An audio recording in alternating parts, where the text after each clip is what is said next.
Yeah, absolutely. Let's just finish the podcast then with our sort of predictions or what we think Jurgen Klopp might do for his team selection. Alisson Becker will be in goal, Doyley, but I suppose across the back four, there's not too many options really to change things. There's been a couple of poor performances from a couple of those players so far, but they're not going to really have much choice but to play themselves back into form.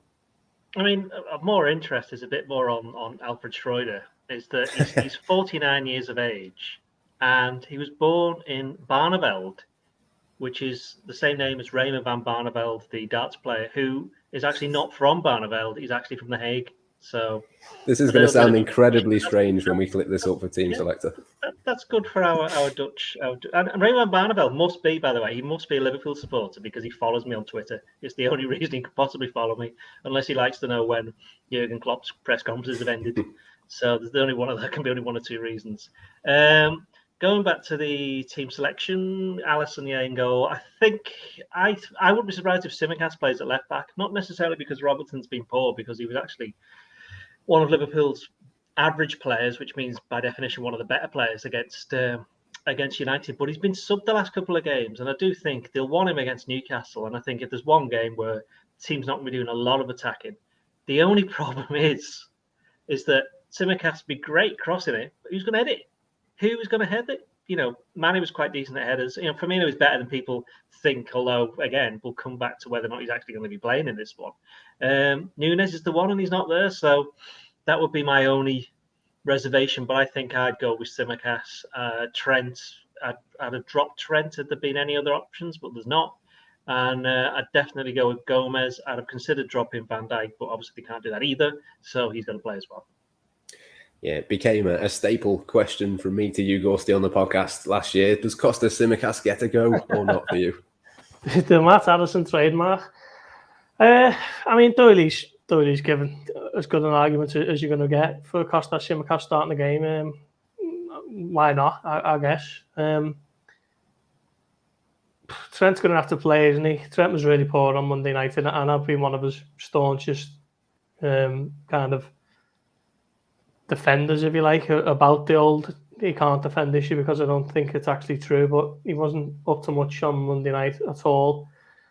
But the flip side is they brought in Calvin Ramsey, who is injured. They bought him when he was injured, so the injury situation just leaves me tearing my hair out. I mean, I don't know whether it's just the mood I'm in or what, but I'm just getting really perplexed by the injuries. Doesn't seem like anyone's getting closer to coming back, and Klopp kind of is coy and ducks and dodges, never really gives a kind of solid estimate. And you've got no idea when any of these players are going to come back. Calvin Ramsey signed in July, and it might have even been June. And the only time we've seen him in the Liverpool kit was when he posed for the pictures when he signed. And he wouldn't be starting too many games anyway. But I'm not even sure I could pick him out of a lineup at the moment. Thiago has obviously got that issue as well, and Jota had one training session in Thailand, was it, Doyley? And then he went back on the shelf. Oxlade-Chamberlain hasn't played since the middle of July. The injury situation is just incredible, really, because so many people anticipated it. But the worrying thing is just how none of them seem to be anywhere near returning to the team. So to answer your question, Tsimikas, yes. Alexander-Arnold, yes. And it's going to have to be Joe Gomez and Van Dijk, isn't it? Tsimikas or Robertson for you, Tom? I assume the other three are probably going to be the same. Yeah, I don't think there's any harm in giving Tsimikas a go. Like you said, whenever he comes on off the bench, he always looks lively when he comes on. So maybe just mix up for this game and freshen things up a little bit. So yeah, I think maybe give Tsimikas a go, and can always bring Robertson on later on if needed as well. So yeah, I think like Ian was saying, maybe Trent might have been rotated as well, but like you said, there's no one to do that. So just have to recall Conor Bradley from his loan. But no, yeah, Tsimikas in. Theo would not appreciate a player being taken away from his beloved Bolton, even if it is to play for Liverpool every now and again. Let's move into the midfield, and I think this is where it could get a little bit more interesting, to be fair. I'll let you go first, Doily. I'm going to change things up a little bit, as much as you can, with the limited options that Liverpool have got. But what are you going to do in the centre of the pitch?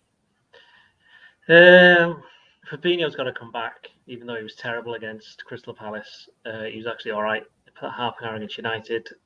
James Milner, it's not fair on him to start so many games, so he's out. Henderson's got to stay in because there's not a lot else.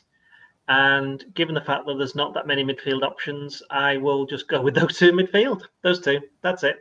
Yep, that's the same for me. I'm going with a 4-2-3-1 type thing. Ghosty, Henderson and Fabinho, is there one more, or is it just the two of them? No, I'm going to go with them too and move Carvalho a little bit forward. And then if Roberto Firmino wants to play as a sweeper or whatever, then at least someone can run in beyond and kind of occupy that space. Maybe Salah and Diaz can get a little bit closer to the central areas.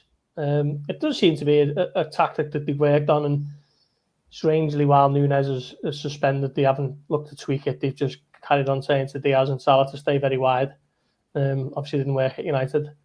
But that sending off looks worse and worse by the hour, doesn't it? Nunes, he really has put Liverpool in the proverbial there by getting himself sent off. He could have done with him, could have done with him for the last half hour against Palace, certainly could have done with him at United and could use him tomorrow. But as it is, it's Roberto Firmino again, who gets in the team purely because he's the only centre-forward they've got, because he's been really, really poor so far this season. He doesn't get in my team for tomorrow, but Tom, we'll go through the midfield first. Who's your midfield? Yeah, I was kind of thinking something along the lines of what you said, with the two in midfield like that. Because I'd like to see Carvalho given a start for this game. I think he looked really bright in the games he's come on in so far. So I don't think there's any harm in giving him a go really from the off, just from what he's the promise he's shown so far. So I think we'll probably get onto that now with Carvalho. Yep, Carvalho as a 10 for me. Elliott on the right, Diaz on the left, and Mohamed Salah through the middle. I just want Salah near to that goal. Doherty, what's the formation in terms of your front four players? Yep, that's the same. Over to Ghosty. Excellent stuff. Ghosty, Firmino, Salah on the right. Is Elliott missing out? That seems a little bit harsh on him. Elliott can miss out. It's probably a bit harsh because he's been one of the few decent performers, hasn't he? But yeah, Elliott's drop out. Stick Carvalho in. Let him have a little bit of a go against a team who we would have played against last season, of course. Firmino, just by virtue of having no one else. Diaz on the left and Salah on the right. Tom, which way are you going? I was going to say I wouldn't mind seeing, Elliott and Carvalho playing together, but whether or not Klopp will do that is another question. Firmino, I don't know. He probably will play Firmino, but I maybe would drop him for this one and then bring him on later on. But yeah, we'll see what he does. But I would probably drop Firmino.